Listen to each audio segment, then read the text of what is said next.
Good afternoon, everyone. Those who are present here at IFI and those who are joining us virtually. Welcome. The Women, Peace and Security Regional Hub at the Hassan Paris Institute for Public Policy and International Affairs is proud to present to you today a presentation and a panel on geopsychiatry. Many, myself included, may be unfamiliar with this term. However, in the past few weeks, I've had the honor and the privilege to understand and learn a little bit more about this newly emerging discipline in psychiatry that's getting more and more traction and attention. Thanks to Dr. El-Khoury, who's with us today, and our distinguished discussants.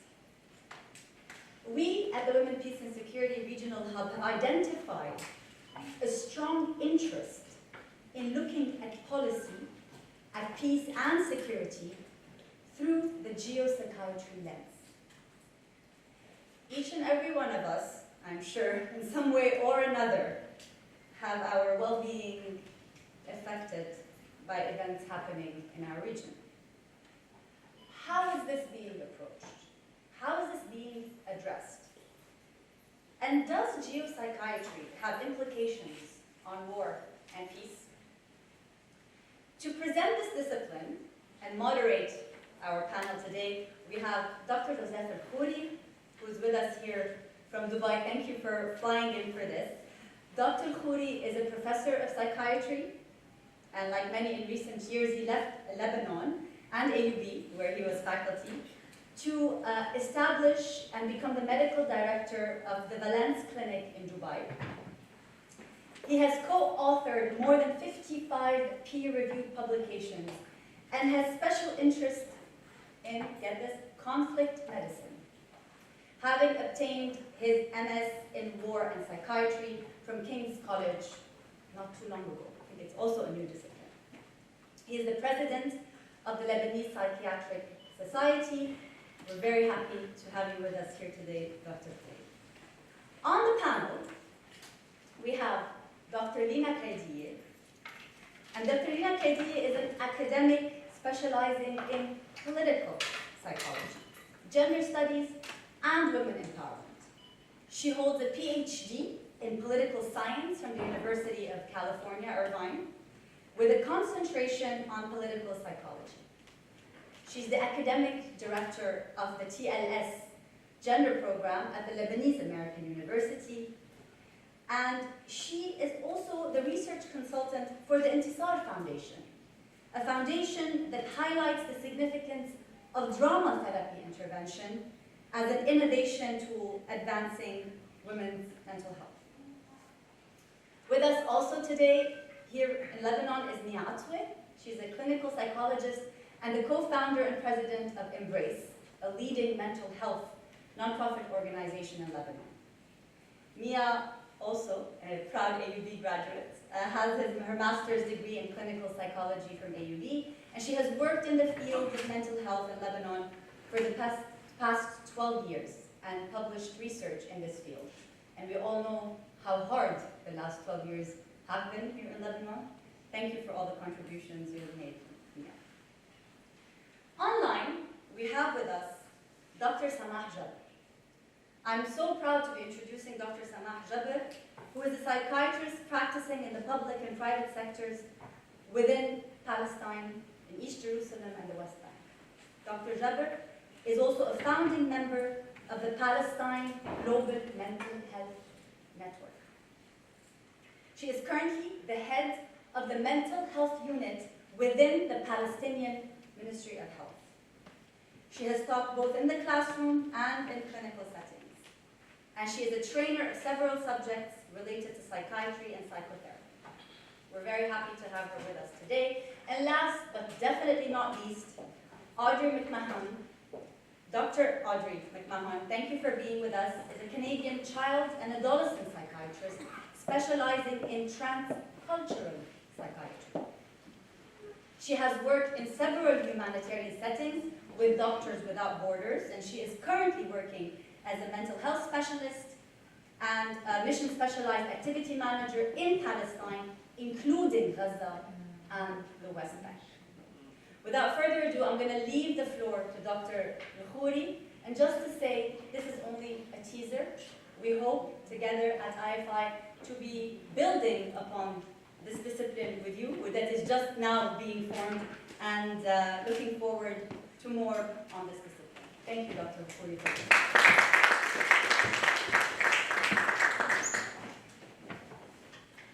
You all know that there's a global burden of disease, and that mental disorders are now leading the way, or on the way to lead the way. So despite the fact we talk a lot about cancer, we talk a lot about diabetes, we do talk a lot about mental health, but maybe that's not necessarily the way we should be talking about it, or the conversation is not deep enough or not sophisticated enough for us to really have implication. What's interesting, despite the raising awareness, the situation is not improving, and we know this because of the way we calculate the impact on mental health, on mobility, mortality, people's quality of life, and we know that things have not improved over the last 20 years or 30 years. Now, people will ask, what does geography matter to mental health? You know, if I'm depressed or I'm not feeling well, do I care where I live? Do I care in what country? Well, this is not the first time people ask that question, and this is from around the turn of the century, so late 90s, early 20s. Some people took interest in this topic, but they were mostly geographers, not actually mental health professionals. And the idea was mostly to try to understand the impact of the city, of living in urban environments, on mental health, which is very interesting. It didn't necessarily sort of follow up, and we can see almost like a narrowing down of interest after a few years. And it's possibly because mental health professionals or policymakers did not pay attention to that and stayed within the realm of academia.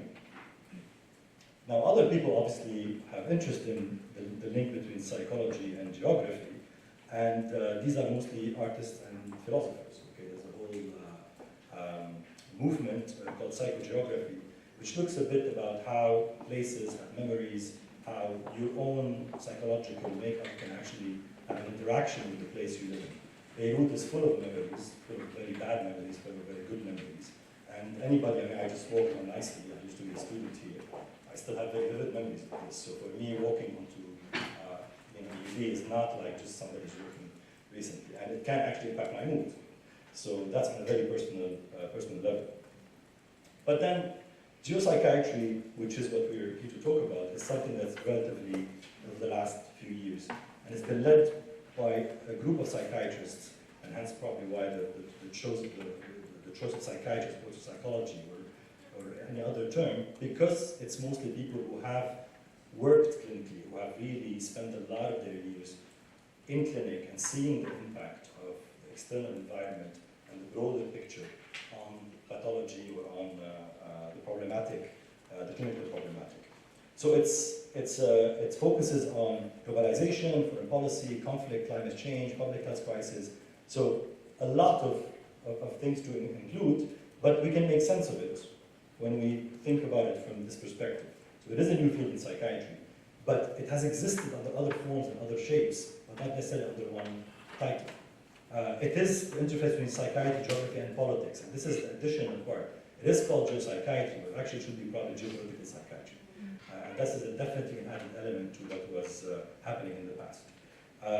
It really focuses on how policymakers, governments, political parties, people who make decisions that influence our life can actually influence our mental health.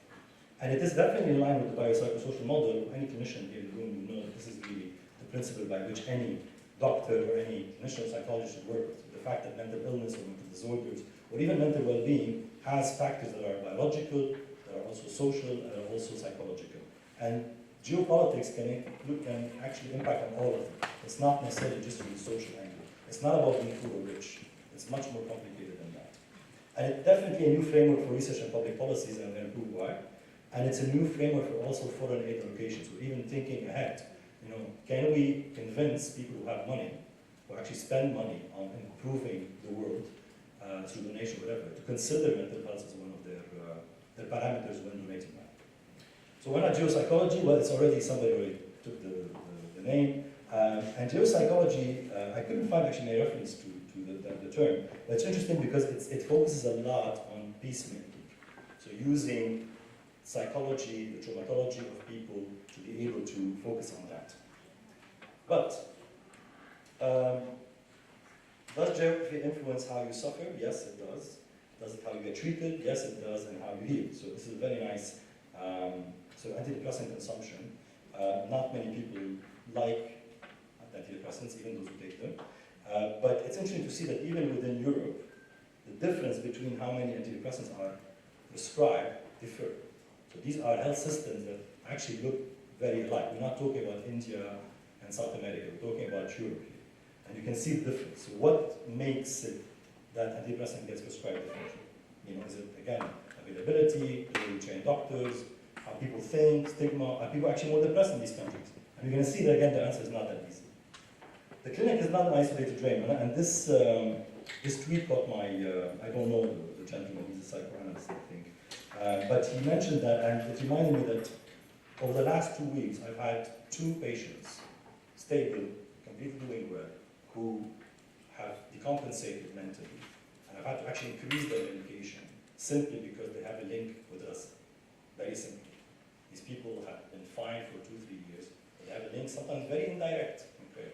And it's about guilt, about why can I be in the UAE, why do I have a life and people are dying, all these kind of things, okay? And so, but the actual response from me is not to obviously, you know, demonstrate, was to reduce medication. It might sound ridiculous to people that actually this can help, but again, that's why I'm a psychiatrist and that's why I believe in what I do. Now, going back a bit, again, I keep saying that geopsychiatry did not come from the void, okay? When we were training, when we were looking at traditional books on mental health was very simply the traditional, clinic-based, European, North American way of doing psychiatry, and plus you had the culture, there was a chapter on the cultural stuff. And the cultural stuff was how people in real places express their illnesses in real places. This is the 1950s, the 1960s, and the rest of it, and some of it continued. But obviously things have evolved since, and these concepts are no longer in application. And then you had the democratization of mental health. So we had the whole global health movement, and you hear a lot about it. You can actually study global health at universities as a master's. You can travel around the world. And yes, it is better than the previous way of thinking, but the relation between the South and the North is still pretty much misaligned.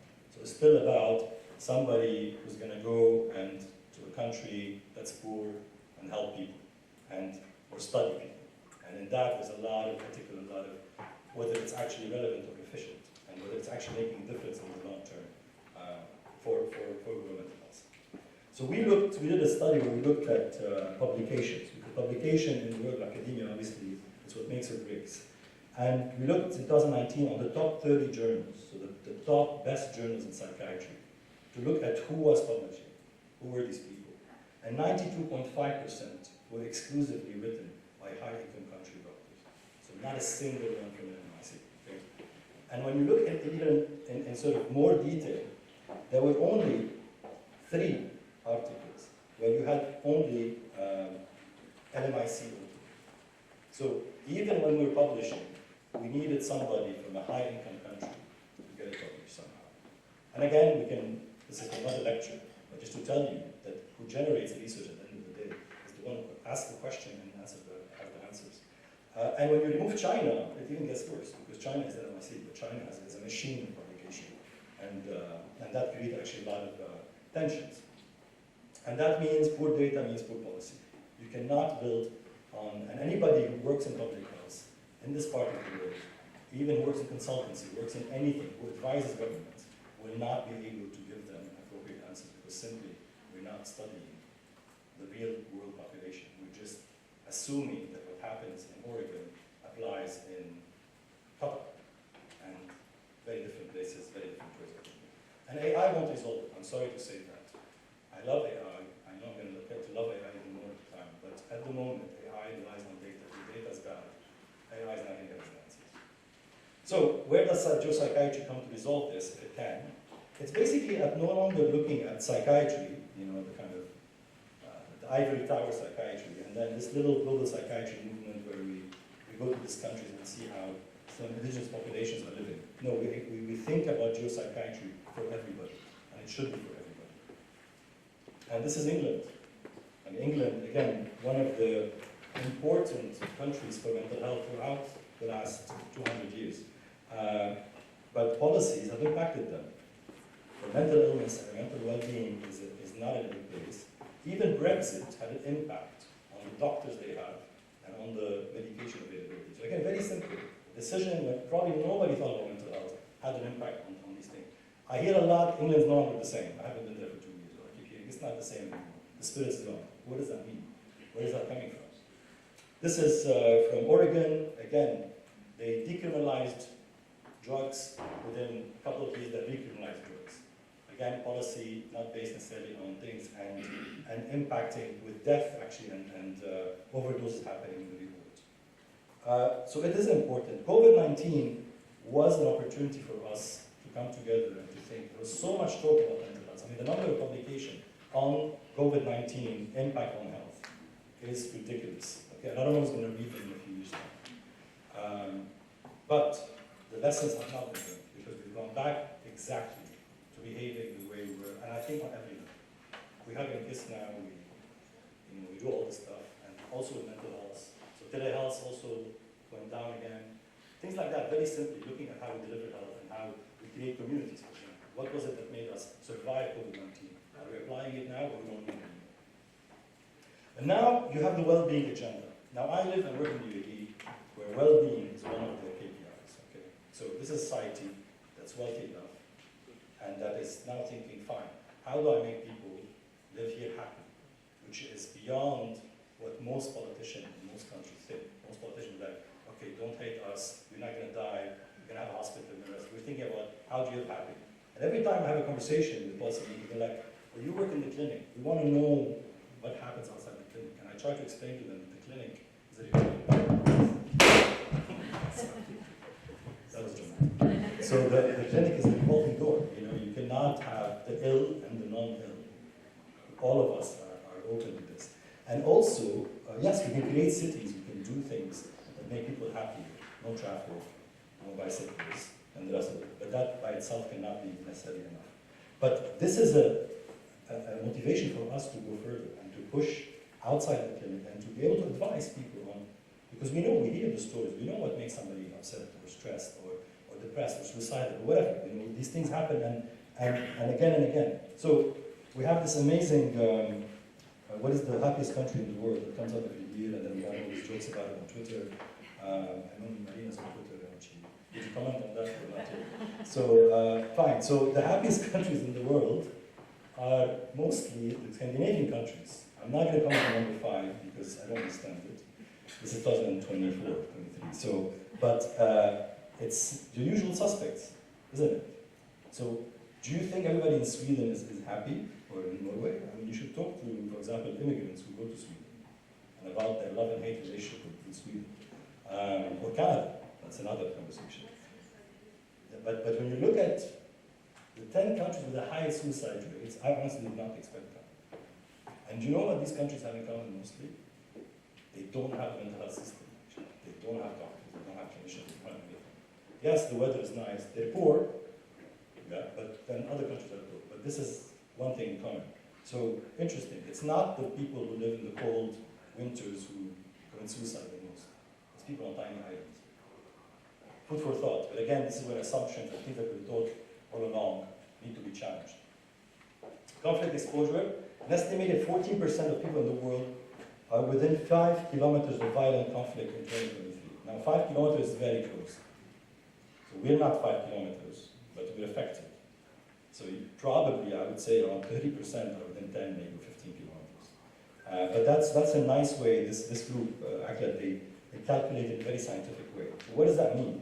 We know that collective geopolitical traumas will cause high-level PSD, high-level depression, somatization, anxiety, suicide ideation, prolonged grief, destructive violence, change of personality, sleep problems. All these things are going to happen. And then we have this, okay, transgenerational trauma. What's interesting about the conflict now happening is that a lot of the narratives were built around 2 sufferings, isn't it? A suffering that happened 100 years ago, a bit less, and a suffering that happened now, and what happened after the settlement, what happened before the settlement. And it's about these kinds of things. And regardless of what our politics is and what we think, we cannot deny that there's a transgenerational narrative and that is built on trauma. And we can see that in our own internal Lebanese conversations. You did this. Who did Damour first? Who did? And all these conversations keeps for people who have not lived them, but they feel them. So they're important. And if we don't stop something now, we're creating the conflict of the future. And there is research on that. Now, most psychiatric events in conflict relate to the military. Why? There's investment in it. The military wants people to go back to fighting. So they have an interest in actually investing in getting people back on track. But that's not the conflict medicine, the conflict psychiatry we want. Because we're not sending soldiers that are well trained to that, okay? So the training curriculum needs updating. A lot of the psychiatrists or the psychologists or the mental professionals are not trained to actually work in conflict, and they're parachuted, including in Lebanon, to handle refugees, complex problems, death. You cannot leave a comfortable, nice community mental health team in South London and come and work in Arcel and assume that this is the same. But the assumption is the same, because there aren't necessarily training for these things.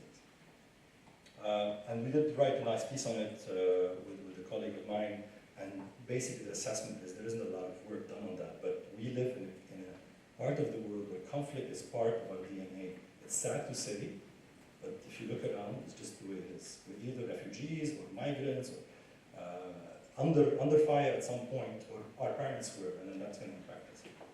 So I don't have a lot of time, I'm going to rush through this. So if you think about the old way of thinking about individual factors, then you have the social factors. But when you add to it the geopolitical determinants that impact these, this is where geopsychiatry comes, because very few people are focusing on that. And then you have the transnational geopolitical determinants, okay? How does that impact that? What happens in another country, the way, for example, a lot of people are impacted by what's happening in Palestine, although they have no connection with Palestine. Why is that impacting them? Is it because of their own history, where they fit in their own country? All these things do actually matter. So geopolitical factors can be considered distal upstream determinants of more proximal social factors. There's a slide I didn't put there, but for example, we know now about the link between inflammation and depression. And there's a lot of talk about that, toxins, all the rest of it. So even where you live and how your government treats the rubbish impacts whether you raise depression and suicide. Okay? So just think about living and about the pollution. So again, it's not about just the social, get people some money, get them good food. It's much broader than that. Climate change, we know. I mean, we were in Dubai a few days ago. That was interesting. All right. Migration, complete disaster, uprooting people. And again, I mean, I'd love to do studies on this, but if I have time. But just ask migrants in their host countries. A lot of them are not happy. They make the hosts unhappy, and then you create conflict.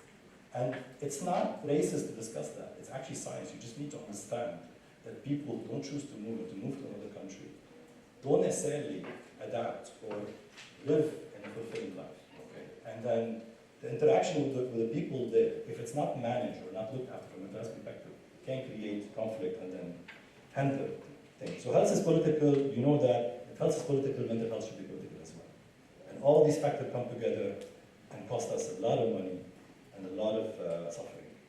So the group, now starting, is trying to create lots of algorithm and lots of concepts to allow us to be able to frame this. So again, we can talk the language of the policymakers. If we don't do that, we're going to continue to talk to each other.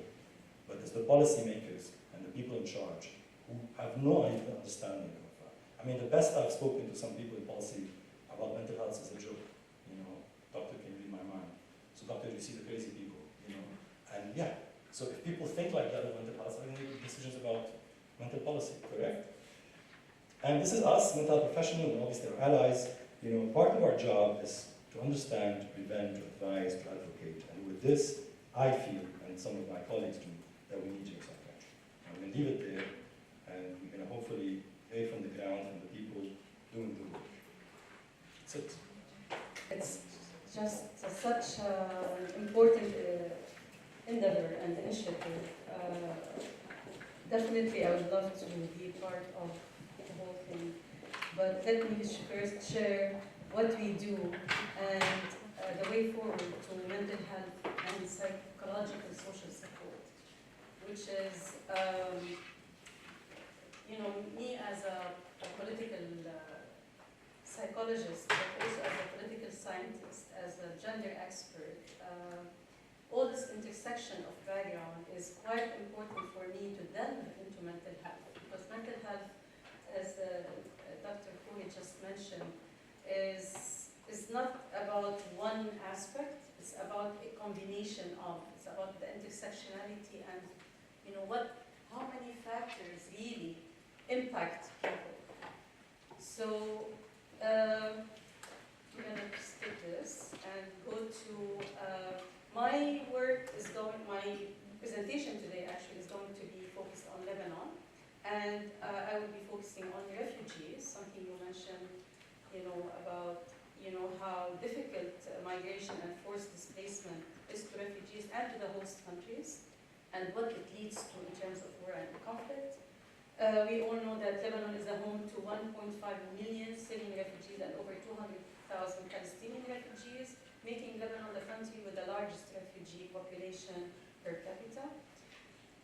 So we have a vulnerable population, imagine the recipe, and a host population that's also vulnerable to many problems, with 82% of the population suffering from multidimensional poverty, with no access to education, employment, and adequate housing, among other metrics. You know, this intersectional background, you know, and the focus mainly on political psychology, if I may do that. What we do is we look at the root causes of why conflicts happen and how it impacts mental health and what really causes why it's impacting mental health. So from a gender perspective and from a political science perspective, populations affected by conflict are disproportionately more susceptible to mild and severe psychological distress, including PTSD, depression, and anxiety. So, focusing on refugees and war-affected persons, in addition to all population, refugees and war victims and survivors, and actively mingle between the term survivor and victim, are disproportionately more likely to suffer from mental illness and psychological disorders caused by pre-migration trauma and post-migration trauma. So what do we mean by? What are the issues, the pre-migration issues? Imagine whether Palestinians or Syrians or other refugees, what they were witnessing from violent events to torture to unavailability of daily needs to disruption in normal life to loss of societal role to forced displacement. Post-migration, they come to a country that has already issues, you know, whether Jordan or Lebanon, but Lebanon more so, insecure living situation, lack of social support, poverty. I might say in some cases there is racism, but it is also science, as you mentioned, but it also leads to this tension and xenophobia, and you start, you know, even people who you live here and are your neighbors become the enemy. You know, they turn from victims to perpetrators, and this impacts them. Lack of opportunities and future prospects. Identity confusion. Am I the Syrian, the local neighbor? Am I the victim? Am I the perpetrator? So all those identity confusion, and same for the Lebanese. So a study done by Denmark Republic Council, they did focusing on dignity, something that I found quite interesting, but part of losing dignity and not really asking for dignity, but while doing that, they found out that most of the refugees whom they did the study on, 43% or 44% suffering from depression, 26.6% suffering from anxiety disorders. Then I went back to my study, which I did with a neurologist, a colleague, and a student of mine here at AUB. We did a study on the prevalence of post-traumatic stress disorder in Lebanon. And the interviews were done between 2014 and 2016. And we found, interestingly, because you know the population, we interviewed people in camps, in poor areas, in areas which had, they survived during the civil war, but also in Palestinian refugee camps that had Syrians as well.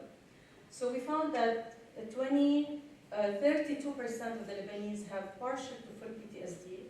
We'll talk about the criteria later on. Syrians, 69% PTSD, Palestinian refugees, 44% PTSD, which is really high. So definitely it's something to look at, something to tackle and understand, because it impacts their daily life activities. So it is a real life consequence leading to hopelessness, psychosomatic pain and symptoms, many have you mentioned, aggression, interpersonal difficulties, lack of productivity, many maladaptive behaviors. So, and how to tackle this? You know, in the Arab world, let's look at Lebanon. You know, we have 1.5 mental health professionals per 100,000. This number, I don't know if it has changed, but it is still, if there is more, it's still less than what is needed. There are many barriers to accessing mental health services. Too expensive, of course, other than NGOs and humanitarian agencies providing to refugees, but it's still not accessible to many. Not enough services in the local context, meaning there are parachuting services, but not localized services that understand the community and the people. And internal, أنا مجنونة أروح على psychiatrist or a psychologist, you know, this stigmatization, and of course it's related to education and to certain cultures and backgrounds, and you know, the illusion about mental stress, mental health stress. So, and mistrust in the available services. So, me as I mentioned, this is my background, but I'm also a consultant, so what really made my work more, to me, more impactful is when I started field work, meaning not doing statistics and research only, but being part of drama therapy sessions and seeing how those sessions are helping the participants. Those participants are from socioeconomically disadvantaged population and refugees and Lebanese, but they live in certain areas that are really in a very dire situation. So when I came to do the research, I wanted to focus on peace, on conflict, on war. You know, they are all compounded and impacted by war and conflict. يعني. Lebanon is a lab. شو ما بدكم تدرسوا, you come to Lebanon. يعني. It's just such a rich, unfortunately, in this aspect. So we live in a conflict zone. So we need to do something to end the causes of war, other than the economic, political, but also building human beings. To have empowered human beings, people that are more prone to peace. So for sustainable peace, we believe at the foundation that voices of strong women should be included in ending war and suffering in conflict zone areas. So women with PTSD, depression, generalized anxiety, their voices are suppressed. They can't, they don't have the competencies, they don't have the ability to express themselves. They need to go through creative forms of intervention, and this is where drama therapy comes. It's a therapeutic intervention for socioeconomically disadvantaged, meant to be for that population impacted by trauma, mainly in Lebanon. So the program is to solve the problems that are the barriers. It's non-stigmatizing. When they come to us, they come to a theater. They come to a cultural event. This is how we present it to them. They come and they mingle with other women from the area, women who are, Syrian, Lebanese, and Palestinian. And if you have went any time to a camp in Lebanon and try to check, you see there are cells here where the Palestinians live, here where the Syrians, here where the Lebanese, the poor Lebanese live. So they don't mingle with each other because they feel that it's a territoriality of humanitarian aid. Before it was the Palestinians getting the aid, then the Syrians getting the aid, taking it out of the Palestinians. They hate each other. So when they came to the drama therapy session in the NGO, because we have them in a safe place, and of course when they tell their husbands or brothers or family, they're going to a cultural event. So it's non-stigmatizing. So it's community-based. It's, we do it through NGOs, local trusted NGOs who connect us with those women, who know them very well. They feel the trust.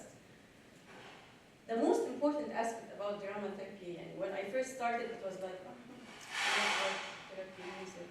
But when I got really involved in it, it's about the body, it's about the voice, it's about the mind, and it's the intertwining all those factors into letting those women express who they are, talk about who they are, dance. Some of them never danced. They felt, very stiff.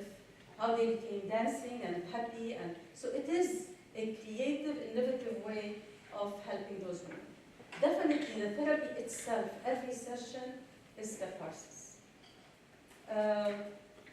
They start talking with each other. Some of them were very shy how to express. So it really improved resilience and it empowered them.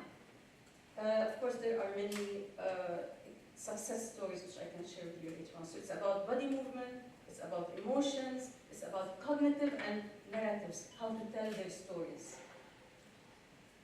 I can't say less, when I talk about narratives and telling stories, how helpful it is when they start talking about themselves and how important they are. So drama therapy has situation, it's a safe place, it builds bridges of communication, it provides, it's a collective work and inclusiveness, it reduces violence, and this is, we do pre and post surveys to test the impact of the intervention, and we found out that women who used to abuse and hit their children stopped doing that because they became more able to listen, more able to talk to them. They, all those this kind of empathy, tolerance, conflict resolution aspects became part of their communication. So, so this is what drama therapy usually is helping in. So one of our studies, a qualitative study, the findings, from the pre-post analysis, we found anger regulation, we found improvement in positive affect, improved outlook in life, on life, community and friendship, as I mentioned, they became more friends. In another study, the quantitative, which is in process to be published in a journal, I go directly, the psychometric analysis, really very interesting progress for self-esteem. You can see the numbers, PTSD, depression, anxiety, satisfaction with life, emotional experiences, decreased negative emotional experiences. So we have another study, mixed method approach, which is looking at the family dynamics, and how having a good family life and community life leads to peace building. So this is where geopsychiatry goes. I'm not going to talk much. It's we're doing. I know my time is over. I think. Yeah. We give you a minute. So I will stop here, but we can discuss more. We have time. Yes. So thank you. Okay.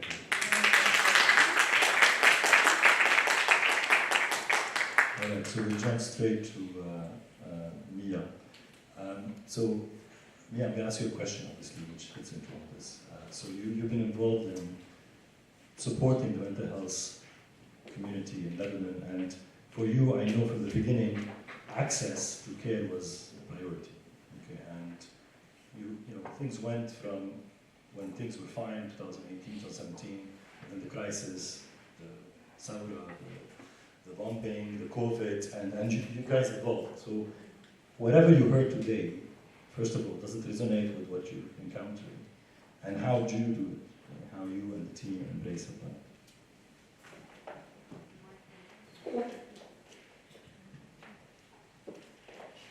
So, when you run a national suicide hotline for a country, it really becomes a very interesting case study, especially in a country like Lebanon, because it's an opportunity that gives you a lens into everything that you just talked about, especially the discipline of geopsychiatry and the events that have been taking place, because it's very interesting to see that every single event has been reflected in the calls that we receive to this national lifeline, which we also use very much in terms of policy making. So Embrace is an NGO that has grown very much in the past few years, because it was being able to depend to a large extent on the experiences of the people that we were hearing directly from the lifeline. So this is again goes back to the relationship between data and how we move this data into programs and policies and that are serving directly the interests of the community. Now the functioning in Lebanon in the past 5 years, of course, has been extremely difficult because in spite of this growth, Joseph, it was I can describe it as a roller coaster because there were times of growth, but then because of the severe political instability and the security threats, there are times that when you're just up on starting to build systems for mental health care, you have to fall back into an emergency preparedness phase and planning that again takes you into another 6 months of halting all the operations you had just worked on in terms of building and moving forward and advancing the mental health care system in Lebanon to go back into emergency planning and stop all the activities. So I think this is one of the main challenges we have had to face. In addition to the obviously very poor infrastructure and governmental systems that we deal with, also running the national hotline entails a lot of collaboration with national stakeholders. And you notice that very simple things from, the telecommunication network, if it's working or not, that's an impact, on the lifeline, on its sustainability. So things you always have to think not just of plan A, B, C, and D, and D in Lebanon to mitigate working within this context that is constantly impacted by all of these events. But what's also interesting, for the audience to know is that yes, geopsychiatry is a sort of new word that we're talking about, but we've always been talking about the structural determinants of mental health and the social and political determinants of mental health for many years. But now it's really good that we're turning it more and we're putting it in a context where we can study it even more and more. And these are also plans we are hoping to do at Embrace and at the Lifeline, because it's very interesting to see that whenever there is a crisis that is related to the political and socio-economic events, we get calls from people who are feeling distressed by this. Whether it is from the revolution to the pandemic to the current events and political assassinations that have taken place in the last 2 weeks, to a few months ago when we were experiencing this wave of also politically instigated campaigning against the LGBTQ community, against the refugee community. All of these come back and they channel back into this lens that tells you how much distress is being caused by these events that are not really related to the individual but related to the social and political context that you are living in. And there's always this discussion also at our organization on whether we should voice these issues more and more and talk about them to also continue to influence public policy, or is this a political debate as an NGO, we should not go into it. So this is, I think, another very big issue because if we cannot advocate for these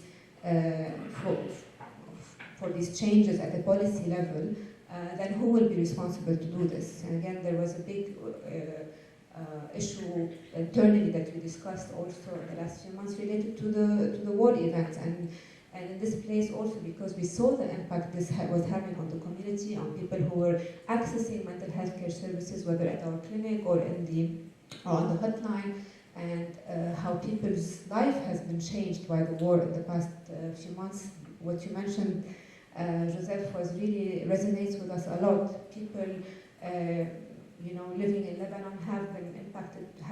Their lives have changed significantly. Their mental health status was somewhere before the war and is now still 6 months after, still very much changed. So again, who needs to advocate for these issues? If non-governmental organizations working on mental health need to take a neutral stance for X, Y, Z reasons, okay? Especially Also that, for example, the Lifeline is run in collaboration with the Ministry of Health.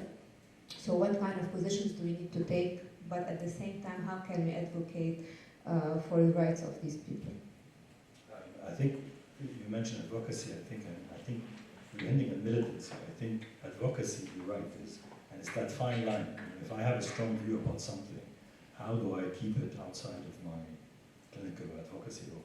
Okay, and it's not easy. And again, training, experience, and understanding where your role starts and stops is important. But I think what I wanted also to hear from you, in terms of, you guys go and meet with a lot of lifelines.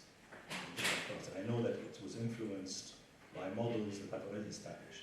Do you find that running a lifeline in Lebanon, in a country where you said there's plan A and plan B and plan C, that you've had to add elements that were not there, or that you could not get these people to, the people who trained you, the people that to actually, recognize these elements? It's just, again, a question, not an assumption. Yeah, it's an interesting one. So lifelines across the world have different kinds of challenges. Some of them are very similar to the ones we have in Lebanon, and sometimes we meet, hotlines such as in the countries you listed on this side, who really have it much worse than us. And even in some developed countries, there are hotlines that are functioning, but you notice that ours has been able to do much more advanced work. So just running it for 24/7 right now has been a major achievement, because there's no 24/7 hotline running in the region. But of course, there have been so many challenges that we've had to face that other countries don't face, such as, having all the electricity on board. We had a lot of challenges when the electricity crisis was very high, the telecom crisis as well. And in terms of keeping people motivated to volunteer in Lebanon, this has also been another crisis. I mean, one of our major issues right now in the mental health care system is keeping our human resources alive. We have people who have gone to the GCC countries immensely in the past few years. So we're suffering from a major brain drain. And this is really impacting our ability to deliver services. So recently we've just launched a mobile mental health clinic as another intervention to respond to the scarcity of resources that we were hearing on the Lifeline in different areas in Lebanon, and to also support the primary healthcare system that has been also, that the ministry has been trying to improve, but it still has so many gaps, so many years after, and continuing to suffer.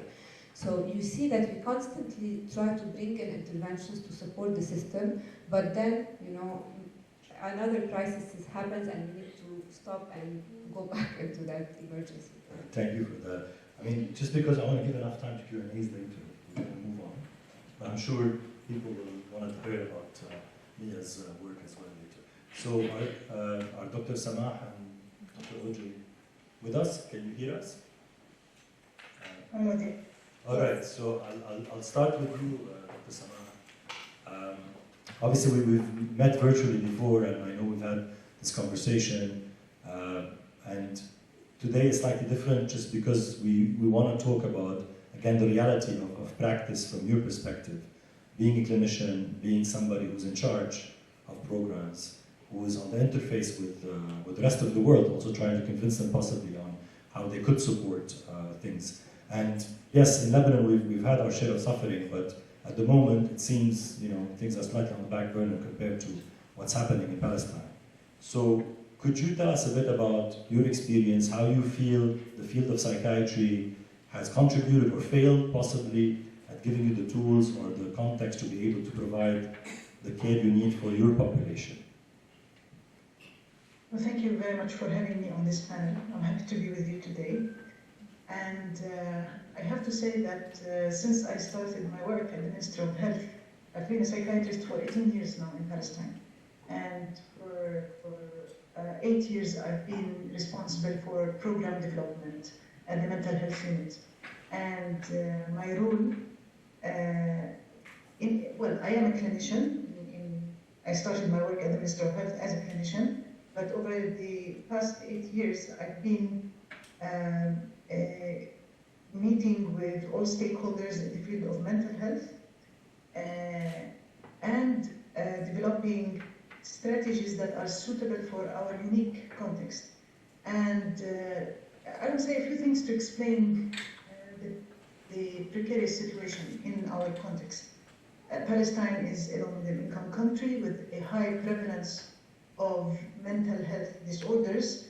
Well, some epidemiological studies overestimate pathology, like a study in the World Bank, a study made by the World Bank estimated that we have 70% of the population in Gaza and 50% of the population in the West Bank suffer from depression. But I think that the methodology that they used tends to it doesn't distinguish between social suffering and pathology. More serious studies were published in The Lancet in 2019, before COVID, and I think they talked about the prevalence of 22.1%. Now, we can imagine that after COVID, and given the current conditions, the demand on mental health is really high, and we have a very small number of professionals. Our psychiatrists are less than 0.5 for 100 population. So, short staff, high demand, low middle income country, very small resources spent in the field of mental health, all of that makes the situation difficult even before October the 7th and the unprecedented political violence that is being exerted in Gaza. Now, you mentioned your introduction about geopsychiatry is very interesting, but there are also points in history that change policy making in mental health. And October the 7th is one point in history that creates more challenges for us.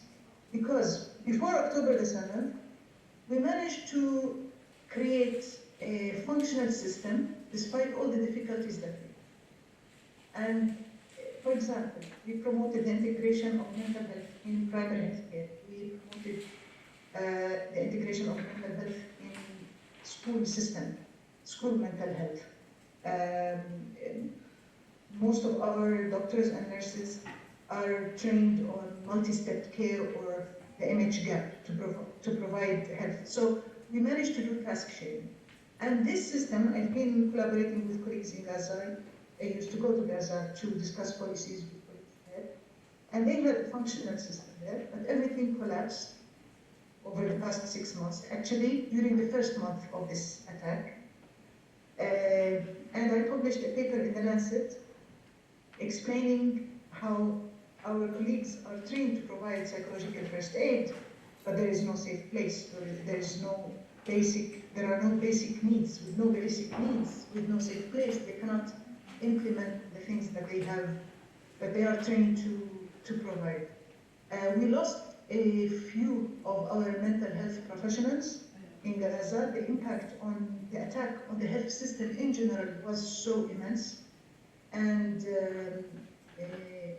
those who were not killed, they lost their homes, they are displaced. The whole health system in general, and including the mental health system, was crushed in Gaza. Yesterday, our colleague, Dr. Abdullah Jamal, from the head of the psychiatric hospital in Gaza, published an interesting letter in The Lancet, in which he explains the impact also on the society. He is the only psychiatrist who stayed in North Gaza. He describes that in Gaza there were 7 psychiatrists. I know actually that 2 of them left Gaza. And he is the only one who stayed in North Gaza. He described the destruction of the reservoir of medication and the destruction of the hospital. And he brings up an interesting issue in his letter. He describes the attack on the social fabric of the Palestinian society.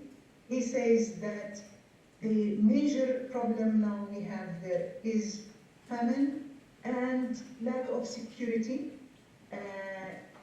spy drones are targeting police and allowing gangs to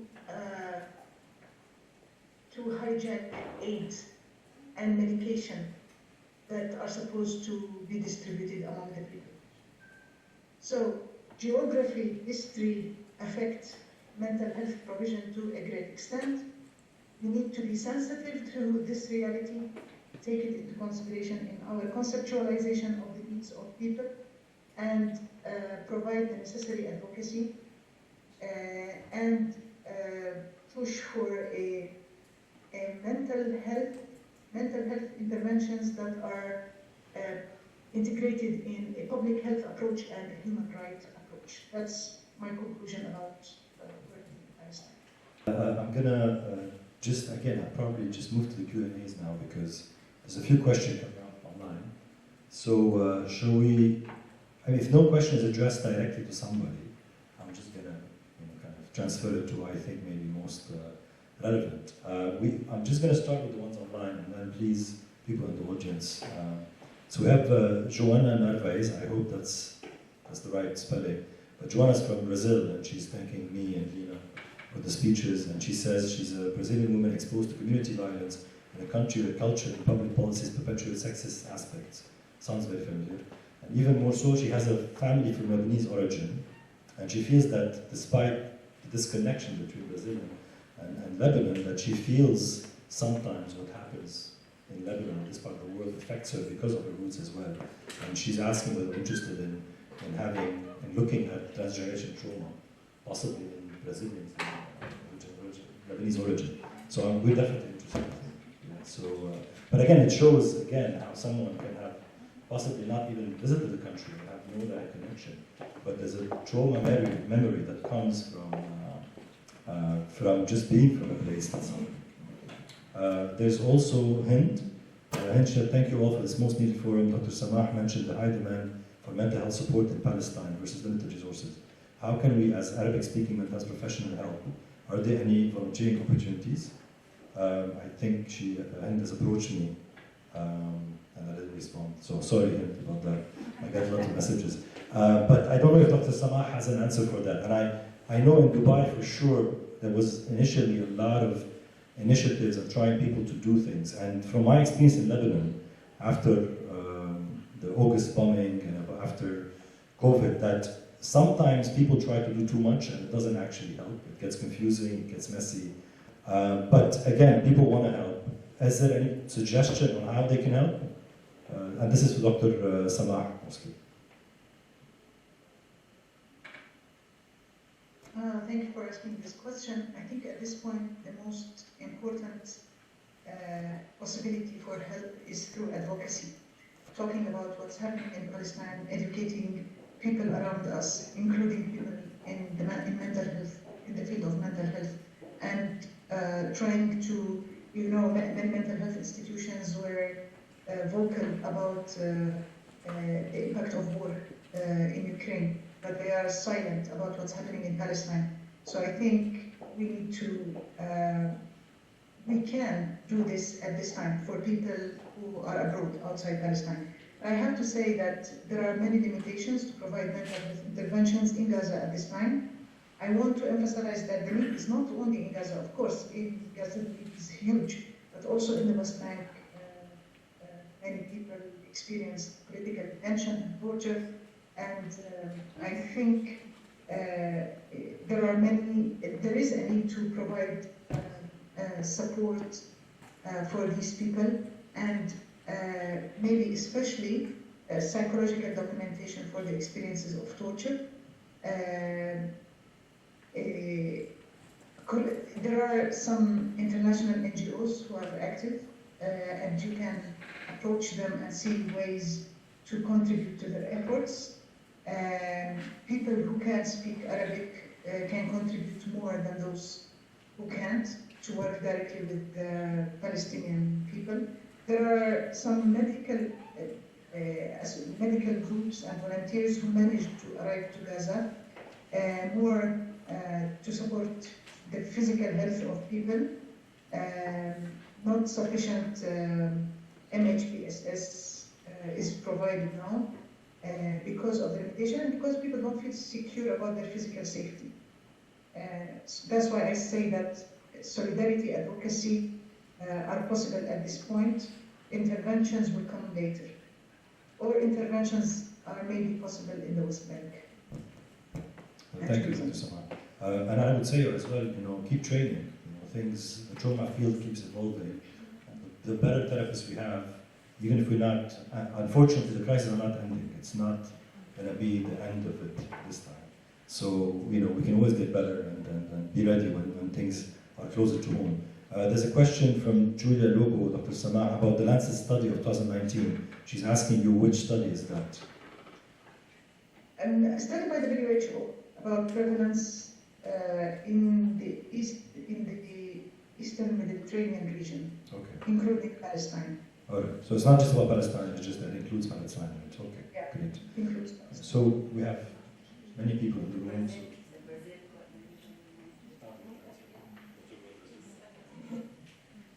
Okay, thank you from Brazil to Lebanon. You know what you mentioned about even that you didn't visit Lebanon, this is something that from a political psychology perspective and looking at memory and looking at identity connection, you have this link, so it's a generational transmission of trauma, where you get it from your parents, where when you watch TV, when you listen about the news, you get this form of trauma. You feel, you get connected, and especially now, for example, when we talk about what's happening and the solidarity with the Palestinians in Gaza and everywhere, the Palestinians who have never been in the region, I've been in touch with many, and they are fighting for, and they feel they are connected. And it's part of, it's part of human rights and, humanity, but also they feel connected because they are originally from Palestine or from the region. So thank you for that question. I think it's quite important for transitional trauma treatment. Thank you. So any questions in the room?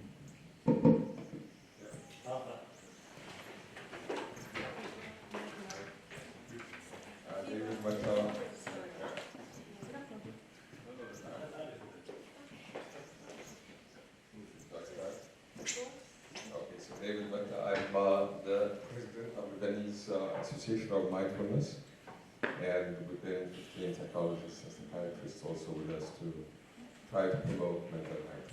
My question is about the term geopsychiatry, and it seems that it kind of encompasses everything that makes it more complicated and broad rather than really focused. Does it include cultural things? Does it include social, political, economic, governance? So everything is in there. How are you going to go around it? Because usually if you want to make it a little bit a discipline, scientific discipline, it has to be a little bit more focused, my view. No, I mean, it's a good point. And again, it came out of necessity of the geopsychiatry is about how we feel, a lot of us, like the way we practice is not taking into consideration all these aspects. As Lina said and others said, obviously we didn't just discover that all these influences are there. It's about why they've been left out of actual moving this field forward in a consistent manner where it matters. Okay, and because it has not, and we can debate this, and obviously, I'm sure some people will disagree, but the reality is, practice, research. If you now go and see what's trending in psychiatry, it's not about how we're going to treat people in Gaza. It's about AI. It's about the new medication. It's about the psychedelics. It's all, I call it Southern California style psychiatry, which is great, and we need it in Southern California. But the issue is, what about the rest of the world, which actually makes the most of the world? And it's to do with, again, who does the research and how we do research, who's asking the question, who's funding it. And for that, we need this umbrella term. Now, I would say the geo part of it, for me, is the fact that where we live embodies all these other things. Just like we said, and I love what Audrey said about area A, area B. I mean, you could not narrow it down more than that. Okay, that literally on a square, somebody, just drew a line, and then if you live in that or there, you can have different access to care. Your psychiatrist can be from somewhere else. Different medication, different feeling of freedom, different feeling of sense of existence. So this is why the GU is there. But you're right, it is work in progress, and this is why actually I'm glad that Karim and the team allowed us to do this in Lebanon. And this is the first time in the Middle East, and possibly around the world, where we dedicate an actual talk, again, not among the group of specialists, because we do talk about it among psychiatrists, but for people outside this field to understand what we're trying to achieve there. So we want people to come in. It will take time to develop like any specialty. But is it needed? And has it been neglected? This is for sure. And again, just Google it. And Google things about all these things, and you realize that it's very patchy. It's not something that has been allowed to grow, to lead to new thing. Global mental health is, again, there's so much discussion about it, and a lot of angry people on Twitter about it, because, again, it has not allowed for a proper democratization and a proper looking from the scientific perspective, not from, yes, my psychiatry is good, I'm going to go and help your psychiatry. This is not how it's going to work. Especially that the psychiatry in developed countries is not at its best. You can go to Canada, you can go to the UK, and I trained and lived in the UK for a very long time, and you can trust me that nobody's happy with the way mental health is delivered. There isn't actually a gold standard. And it's because, again, people think, get me a psychiatrist, let him see 20 patients, get him medication, get me 30 psychologists, train them. Well, this is not working. You cannot get well-being and happiness and proper development from a mental health perspective without looking at the future. If I may just add, I think this is a very important question from when you're trying to unravel the problem and see which one you need to focus on. But most of, when you're discussing conflicts and war and mental health related to it, it's interdisciplinary, it's intersectional. Where are the different fields of oppression, different fields of, where you cannot really dissect to that extent. But, to give an example, when I did the study on post-traumatic stress disorder, a psychiatrist came to me and said, "Oh, your numbers are so high." I told him, where did you interview the sample? He said, yeah, it was in East Beirut, in this area, and in El-Khoury. And, I told him I did my sample in the refugee camps. So, and the refugee camp, is less than 5 kilometers from, other areas. So it is definitely a geo area. It's an area like the ABC area in West Bank. So it is culture, social, economic, and all those factors. We have many questions online, so they're doing better than online people. We're going to take one from the floor and then take one online. I'm Mira Saad, mental health counselor and art therapist. My question is to Dr. Samah. First, thank you for being here despite all the demands that are obviously showering on you now. My question is about the intervention that could be possible, whether it's today or in the near future, hopefully when everything sets down. I guess we all know that the typical PFA or the interventions that are only based on PTSD will not be enough. So do you have any suggestions that take into considerations the complexities of the collective trauma, transgenerational trauma, continuous trauma that is there? Any interventions, research, approaches? I think that we can build on things that were tried in Palestine, and we think that they were useful, even when we lack evidence, statistical evidence for that. For example, I know that many people prefer to receive support through listening circles or healing circles, like mothers of martyrs. They prefer a listening circle than a classic psychotherapy, where they can feel in a listening circle or a support group, they can feel that they can provide help and listening for others, and they can receive this as well. So interventions that acknowledge the agency of people are preferred by people. I provided some support for women ex-detainees. They also prefer this modality than individual psychotherapy. We know that this was, at a certain point in Palestine, we trained Aikido coaches to provide support for adolescent name detainees, ex-detainees, especially for many who refused to be received at the community mental health clinics. So I think that we tried some modalities, and they are better accepted by people. One of our colleagues spoke about cultural activities. They bypass stigma. I think this is an important point, but also in some activities like that, people feel that they are not, there's something about power dynamics within the group that is more comfortable. They feel that they can provide to others, not only receive. In Gaza, we observe that many people they try to help each other using cultural values and national values.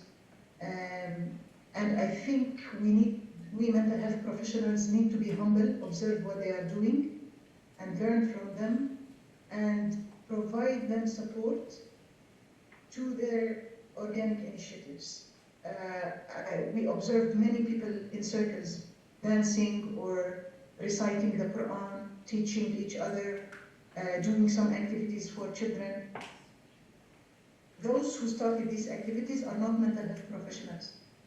They do it because they believe that it helps them. We need to support these initiatives and learn from them. Thank you. I'm going to just direct that. Lots of questions, so we're going to try to get the answers to be brief as well, to go through all of them. So Dr. Elias Yassin is saying, after what we're seeing in Gaza, don't you think a whole new classification of trauma-related mental disorders should be established? So, Audrey, would you like to respond to that? What do you think? It's an interesting question, because one of my colleagues in Gaza, so a Gazan doctor, recently sent me a message saying that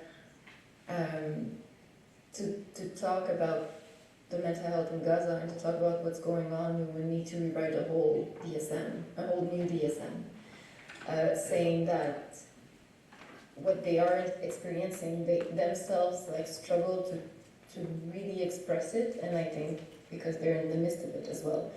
But saying that it's beyond everything that we could describe. I think that again, if we look at the descriptions we have, it's not enough. It's not enough because it speaks of a syndrome, and this is why I think geopsychiatry is interesting, or which makes me think of transcultural psychiatry. It looks at everything that's around the individual, and to look at I think the trauma that is happening in Gaza as it's not individual, it's collective, and it's created by external factors that are impacting. There's no diagnosis that is going to describe this correctly, accurately. And so in our way of I think looking at trauma, we need to widen our perspective massively.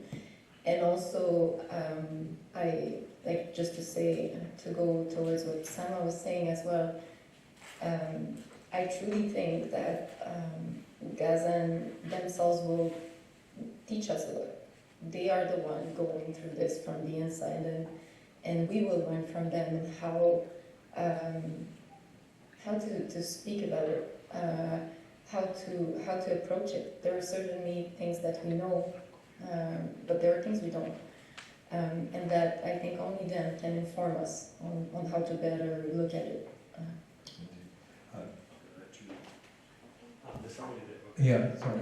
My name is Samah Jabr. I'm a fellow here at IFI. Dr. Lina, Dr. Samah, you mentioned the low number of healthcare professionals.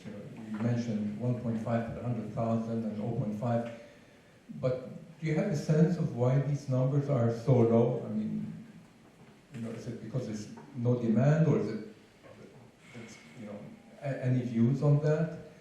And Dr. El-Khoury, earlier in your presentation, you had a chart on the prescription of antidepressants, and on the top of your chart you had Iceland and Denmark, and so on. I thought, oh, people must be very depressed there, but then these are among the happiest countries in the world, and other charts. So any comment on that? Thank you. I'll just quickly say, actually, as a psychiatrist, I'd love to say it's because we prescribe antidepressants that they're all happy, but this is not how we read numbers. Numbers are, again, very complicated.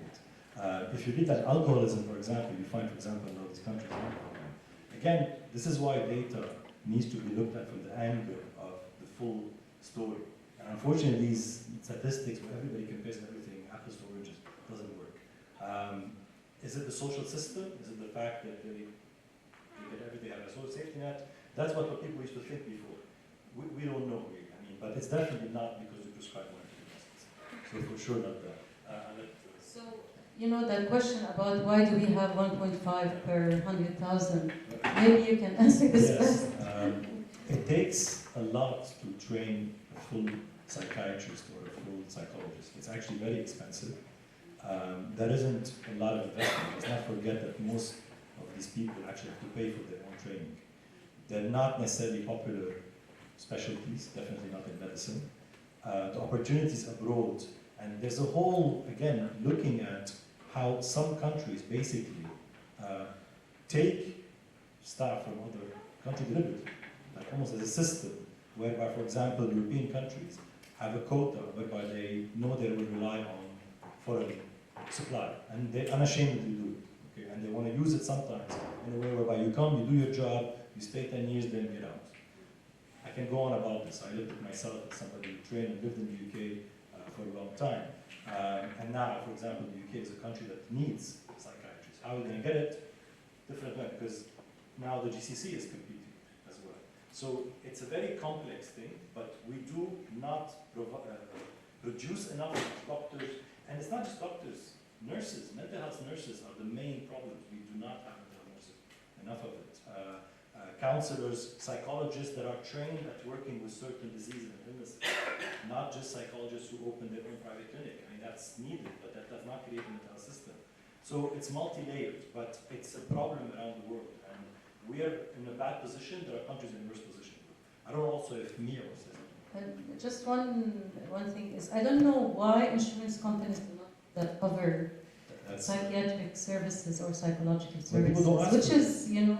People don't ask you. This is the truth. You don't want people to know that you're going to ask, do I get psychiatry under my thing? But that's another issue. When people tell me they're supporting mental health, but then they work for a company or they own a company that doesn't cover it, or when your company asks for a group cover, they don't ask for psychiatry.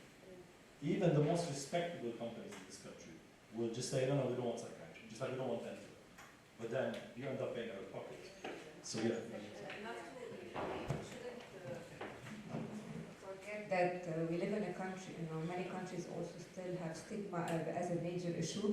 So when I graduated from psychology, from my degree almost 10 years ago, my parents wouldn't accept that I become a psychologist. So it's until the last few years only that this discipline also has become more popular and people are going into it more. But I remember when I went into it, it wasn't something very acceptable. I think, Dr. Samah, you want to add something about this? Great drain, repellent, political circumstances push people away. Yeah, and immigration. I mean, Gaza now, if these 7 psychiatrists leave, how long is it going to take to replenish psychiatrists in Gaza? Yeah, 2 already left. 2 already, yeah. So it's things like that, the crisis that empties the country. When we did a study about how many psychiatrists left Lebanon, and yes, some people came back, but a big majority of those who left did not come back. Or even when they come back, their connection with the creation of services and the rest of it is disconnected. There's just somebody from London here, Suzanne Shadid, who's an Egyptian. She says she's a therapist and she works with Sudanese women. We didn't talk about Sudan, but again, I mean, that's another country that's completely now off the radar. And she's asking, do we think that it's time to create a curriculum dedicated to the Swana region and created by Arab-speaking professionals? I don't know much about this. I don't know whether you know anything about, curriculums that are Arab-based, where you use Arabic language. For example, when you guys are on the line, how do you we had to create that for ourselves actually. So even the training that we have in Lebanon for the hotline operators and volunteers is something that we brought in the English language and of course adapted to our culture and translated to Arabic. So a lot of that kind of work we have to do it ourselves and adapt it ourselves. And it's not to university as well to obviously invest in this. We need somebody from the floor. So you the question was answered. Okay. Anybody else here? Okay, so the online, there's one for Dr. Samah. It says from Orpheus Bourgeois, what do you think about the ONG's psychological and psychiatric work in Gaza and West Bank? Would you say that it takes part of the colonial system in a way, and if yes, from which point of view? I think we should ask this to Samah and also to Audrey, since she works at an NGO. Well, it depends on which NGO we're talking about. I think for me it is very important that NGOs who try to support help and intervention, they issue statements that condemn the political conditions that create this situation. And some NGOs manage to do this, and others are quiet about the political violence and they just want to intervene to help people. And we know in mental health, prevention is very important. So if you cannot be silent about violence and the political circumstances and just provide treatment, intervention as a false generosity to say that you are trying to support Palestinians. Okay. Audrey, any comment? I very much agree with this. I think, these are, I think, also personal choices, but I couldn't work with an NGO who is not making statements and speaking up. And because I think it perpetuates the cycle. I think that there's a reality also of fundings of donors for many NGOs who are bound to certain countries or certain, and it goes back to politics, and they're not able to make those statements for those reasons, and others are more independent and are able to do so. I think that it's a big question. There would be a lot to say, but in the NGO world, I think a lot of very good things are done, but there's still a lot of, I think, reflection to be done. We see a lot of, still to this day, perpetuation of ways of doing that came from colonization.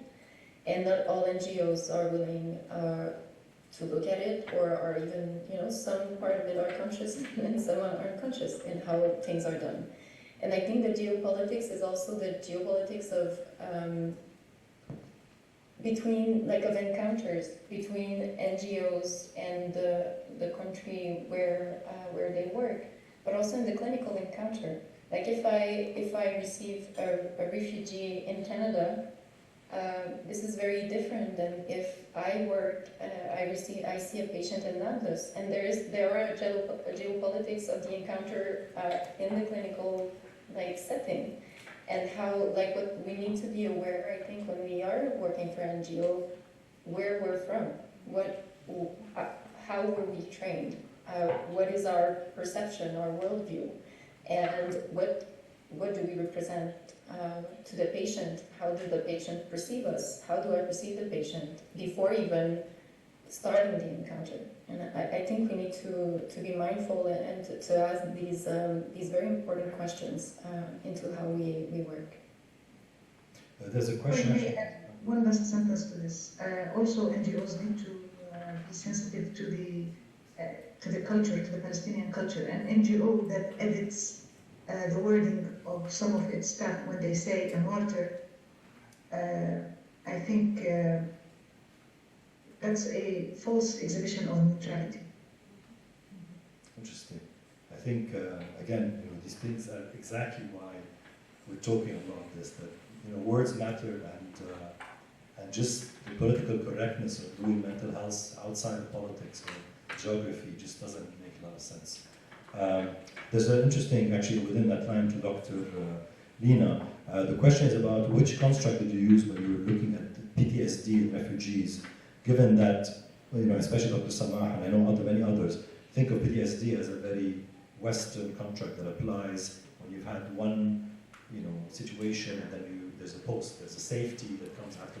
While when you're a refugee or you're currently in Palestine, the trauma is ongoing. So did you use scales?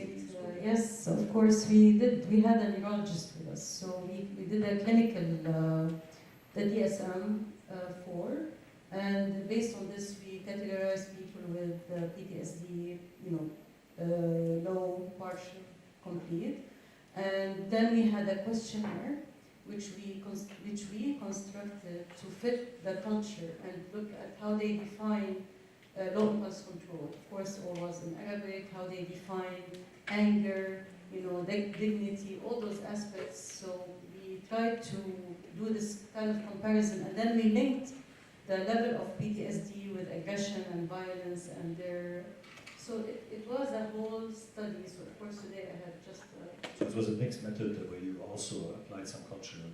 Definitely. Okay. Obviously, Dr. Albert Persaud, who, if you're going to Google Geopsychiatry, Dr. Albert is going to be the name that comes out a lot, and he's really kind of our engine.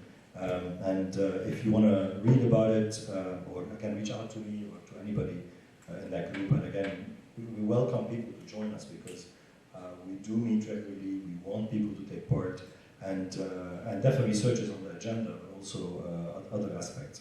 I think also there's one to you, Dr. Lina, which is regarding to Intisar Foundation's work. You mentioned the territoriality of access to aid. In your experience, how do refugee populations understand the boundaries of their community? How do they draw these territories? What factors like sectarian culture determines understanding of territoriality? And you mentioned, obviously, that aid. Yes, but living in a camp, for example, is it? Oh yes, Yeah. they do. They do actually. It's between one alley and the other. This is where they would say, "Oh, the Syrians live in that part of the refugee camp. The Palestinians, kind of get this concentration in one area, and the Lebanese have their own area. So they do. Although for us to go in, we don't see it that way, but they do. And I remember one time when I went inside the camp. And he said, "What are you doing in the camp? What are you doing here?" I told him we were doing a study on refugees and so on. And he said, "Oh, for a kid for the Syrians, and he's Palestinian. So you're doing only for the Syrians. Everyone now is coming to help the Syrians, and the Palestinians are left out." So this kind of reaction, kind of reflects this geo aspect. I had the same experience in Jordan in a camp. In not Zaatari camp, but in another camp, it's a Palestinian for the Gaza refugees, but it had also Syrians. They can't, I rented a car, I parked, and he said, "What are you doing here?" I said, "I'm meeting those, Syrian refugees," and he said, "No, move your car, this area is only for the Palestinians." I said, "I'm here as an NGO, as a support." He said, no, move your car. So it is. Very interesting. And again, we go back to policy. When people talk about refugees, maybe they don't see themselves as one community. Syrian refugees do not look at themselves as one uniform community that is trying to stay or leave or whatever. There's from Lebanese Kreidie. What interventions can be adopted to address reproductive violence, injustice, and conflict zones from a geopsychiatric standpoint?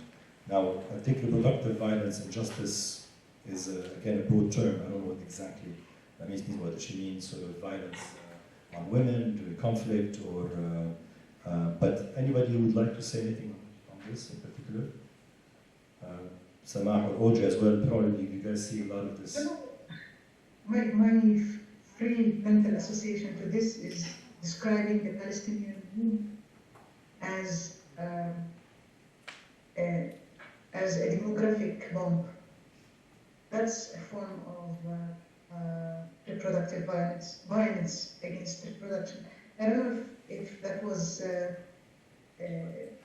what was meant by this question, but we know also that in situations of war, especially when people cannot respond to the vertical violence, they might express their frustration and violence against easier victims in the society, and gender-based violence might increase. So that's another aspect. In Gaza, every month, 5,500 women give birth. They give birth in horrible circumstances, given the big destruction of the health system there. Some women needed cesarean section without anesthesia at a certain time during this war. I think examples of reproductive violence can be so many. We know also nursing children with during starvation, man-made starvation became a big challenge also. And babies were the first victims of And I think women, wearing women's underwear and mocking Palestinian women is also possibly a type of violence. That's sexual, yeah, that's sexual harassment. But also, you know, to men, you know, when you talk in gender, we're also talking about men, when they dehumanized men by taking them naked and putting them on a leash and moving them around. It's also dehumanization. Or telling Palestinian men that you can't protect your women. It's also the context of how, you know, sort of... If I may add one thing to there was a discussion about PTSD and what's the best term that can be used in Palestinian context. And I have to say, if we go to the accurate psychiatric definition of trauma, we see that many of the horrible experiences in Palestine, they are not qualified as trauma according to psychiatry books. Burning your olive grove, confiscating your land, attacking your dignity, humiliation, are not considered to be traumatic events by psychiatry books. So we need first to question the definition of trauma, and then there is no P in the Palestinian experience, and then we can talk about colonial trauma or historical trauma to best capture the Palestinian experience. Thank you, Samah. I think we have to wrap it up because we're running out of time. I'm sure we could have spoken hours. I think all members of the panel are amazing. I don't want to hear from them again. And also the audience online. Thank you, everybody. Thank you, Karima. Thank you, FFI. And let's hope this is just the start of the conversation and we'll have more concrete, more developed, conceptualized sort of things to offer next time. Thank you.